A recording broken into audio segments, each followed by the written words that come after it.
sinon, pas vraiment de surprise. Samuel Umtiti, le Français titulaire en défense centrale, c'est le talisman, comme l'appelle la presse catalane, car il porte bonheur aux Barcelonais. Et je pense que cette équipe de Paris est capable, effectivement. Et moi, je souhaite que Paris se qualifie. Ne pensez pas que je suis un anti-parisien. Je dis simplement. On ne croit rien. Non, mais moi, je vous le dis. Je pense que cette équipe de Paris peut peut-être demain gagner 2-1, faire 1-1, mais elle ramassera dans sa tronche au match retour. Attends, bah, allez, faut rigoler ou quoi? Vous avez vu les matchs du PSG depuis 10 matchs. Et heureusement qu'il y a Cavani. J'espère qu'il ne fait pas une grossesse nerveuse ou une embolie gazeuse, parce que vous êtes dans la merde. Haribar, est-ce que vous validez cette équipe? Est-ce que Meunier à la place d'Aurier, c'est mieux? J'aurais mis les deux autres latéraux, moi. Mais bon, ça n'engage pas moi. Effectivement. C'est le truc du faux. La vérité, c'est... Moi j'assume, madame, pour pas faire beau et pour pas faire le suceur, je dis pas Paris va se qualifier. Je suis un des seuls qui est l'honnêteté depuis le début de vous dire, avec beaucoup de respect du Paris Saint-Germain, qui n'ont aucune chance. Mais j'assume, quoi. C'est loin, hein. Putain, il y a du boulot encore. Par exemple, c'est pas pour être en contradiction avec Paul, mais j'ai entendu Paul pendant 6 mois qui m'a dit que Unai Emery n'apportait rien au PSG par rapport à Laurent Blanc. Qui a dit ça? On en connaît. J'en connais qui ont remis en cause même sa philosophie et qui ont ergoté à l'automne, et qui l'ont traité d'idéologue. Oui. Rapidement, moi, on m'a demandé depuis le début d'analyser les matchs du Paris Saint-Germain et donc le travail d'Emery. J'ai dit au départ que j'étais sceptique, je trouvais que ça tâtonnait un petit peu. Mais aller prétendre que j'ai critiqué le travail d'Emery pendant 6 mois, c'est absolument faux et injuste. Il s'est rapproché de son groupe, il a écouté son groupe modestement. Je ne le dis pas trop fort. Je ne le dis pas trop fort. Mais nous avons une part de responsabilité. Il travaille très bien et je trouve que ça va beaucoup mieux depuis qu'il joue en 4-3-3 comme Laurent Blanc, qu'il a remis Trapp dans le but que Laurent Blanc titularisait. Et je trouve que son apport est incontestable en plus de ces choix-là. Vous avez traité Unai Emery d'idéologue. Et alors? Et alors, aujourd'hui, les résultats lui donnent raison. Laurent Blanc, il a gagné 3 titres par saison. Il est arrivé en quart de finale de Champions League. Et on verra ce que ça va donner au final avec Emery. Mais je pense qu'il ne faut pas se précipiter dans les jugements définitifs. Quand on a écrit ça, c'était sans doute vrai. Tout le monde disait un peu ça. D'accord, mais vous avez dit mal. Ce qui est la vérité, c'est qu'il n'est pas devenu un génie en un match. Que ce qu'il a créé, c'est exceptionnel, mais qu'on va attendre que ça se répète, et que ça se répète jusqu'à cette finale de Ligue des Champions.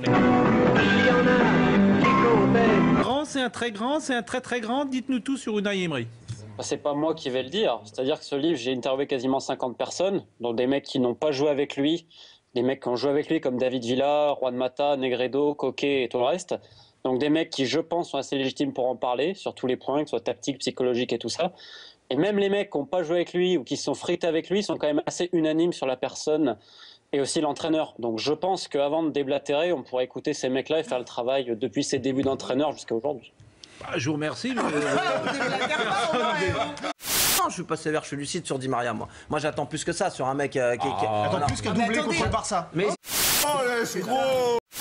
Mais rappelle-toi contre Lille, avec Areola qui fait le...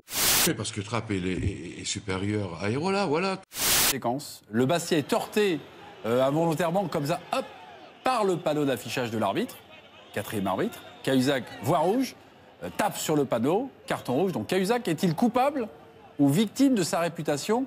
Il commence à avoir un casier judiciaire extrêmement bien rempli. Victime, là.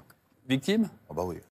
Ben, j'explique comme tout le monde le dit. C'est-à-dire que j'ai pas de plan de jeu, j'ai pas de philosophie de jeu, on travaille pas à l'entraînement. Donc le matin, je me lève et puis je me dis, tiens, aujourd'hui, on va jouer en losange. Mais j'ai plus envie de m'expliquer. Je suis fatigué de toutes ces questions. J'en ai un petit peu assez d'être remis en question sans arrêt sur tout ce que je fais, qu'on joue en losange, en carré, en triangle, en rectangle, à 4, à 5, à 3, à 2, donc voilà. Et tu sais que c'est pas facile de le faire sortir. Le faire sortir en soi n'est pas le plus compliqué. Moi, non, le ver solitaire. Je l'ai eu à 2 reprises. Que dans des niveaux tactiques différents, Bruno Genesio a, comme ces derniers temps, bien su préparer son équipe. Donc je crois qu'il faut le dire quand on est satisfait aussi.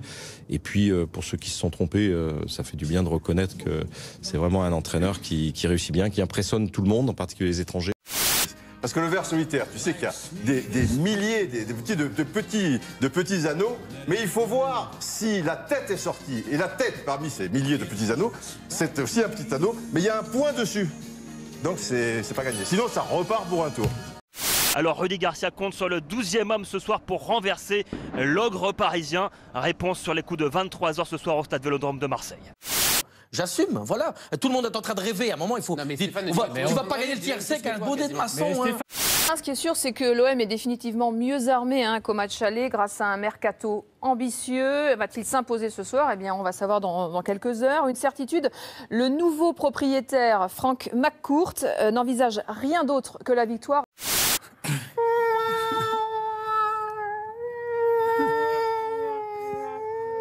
Bref. T'es un escroc là. Et là, si t'es un escroc, parce que tu le tabasses, parce qu'il s'est pas replié défensivement. Non. Il a pas tabassé. Est-ce qu'il dit qu'à West Ham il a été exceptionnel? Est-ce qu'il dit que pendant un an, à West Ham il a été exceptionnel? Il le dit pas. Il n'y a pas que l'Euro. Ah oui. Vous avez oublié sa saison. Merde. Je partage pas du tout ton analyse sur il est revenu beaucoup plus fort.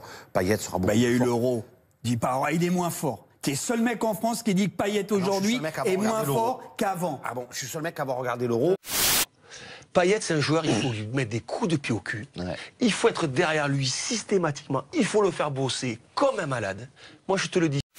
Quand tu parles, il faut avoir quelque chose à dire aussi. Hein. Oui, non, mais bien sûr. Moi, je parlais beaucoup, j'avais souvent rien à dire. Non, mais... Vous êtes sixième, ne dites pas que c'est une bonne... Je vous explique, parce que je vois que vous ne comprenez pas. C'est un système de play-off comme en NBA. Je pense que vous ne comprenez pas. Je vais vous réexpliquer, parce que votre cerveau de blonde ne comprend pas. Ah, mon pépère. C'est mon petit pépère. Et là, tu te fous de ma gueule. Non mais attends, mais c'est quoi ça? T'as acheté un renard ou quoi? C'est quoi ça? Il est trop mignon. Il est trop mignon. I am Jean-Michel Aulas and I do not approve this message.